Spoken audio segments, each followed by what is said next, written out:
Tinubu didn't have to send the Air Force and the military to deal with this particular insurrection, this threat to our own sense of security and equilibrium.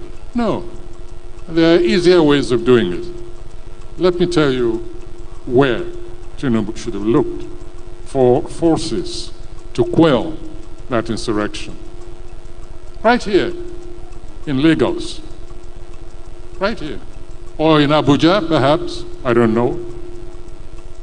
But there was no need to call the military or the Air Force. I'll tell you what happened. On one of my home visits, this about 2 months ago, I was coming out of a hotel and I saw what looked like a film set. And I said, oh, they're shooting a film. That was on the grounds of this hotel. And a young man detached himself from the actors, came over and greeted me, very polite, very nice young man. And I said, are you shooting somebody? I said, I'm just joking. Are you shooting a film? He said, no. And I looked around. There was nearly a whole battalion occupying that, the grounds of that hotel, in Ikoyi, right here.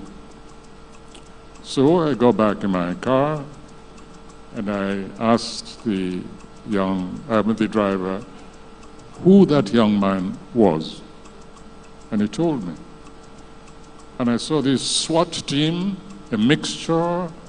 They were at least heavily armed, at least some 15 or so heavily armed to the teeth security personnel. Looked sufficient to take over a small country, neighboring city like Benin. And I think the next time the president should just call and say, Seyi, go and quell the rebellion over there. I was so astonished that I started looking for the National Security Advisor. I said, track him down for me. I think they got him somewhere in Paris, but I was with the president. He was at a meeting. And I said, I've just seen something I can't believe, I don't understand. And I described the scene to him. I said, do you mean that a child of the head of state goes around with an army for his protection or whatever? I couldn't believe it. Later on, I did some investigative journalism and I inquired, and I found that apparently this is how this young man goes around with his battalion, his heavy armed soldiers. Of course, the road was cleared before his car went out. I stayed until it seemed he was leaving. So next time there's an insurrection, I think the president should just call that young man and say, go and put down those stupid people there. You have enough troops under your command, so don't bother me with all these security issues any longer. Let's not overdo things. This is not the first country that has a head of state. It's not the first country whose head of state has families. And I think children should know their place. They are not potentates. They're not heads of state.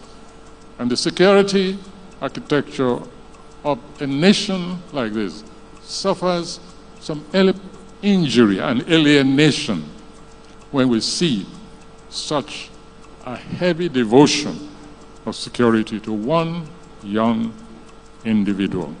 You'll excuse me, but I'm in and out most of the time. And this place is named after me. It's my center. So if I go off the immediate subject of our ward, I hope you'll excuse me for taking possession of my own center.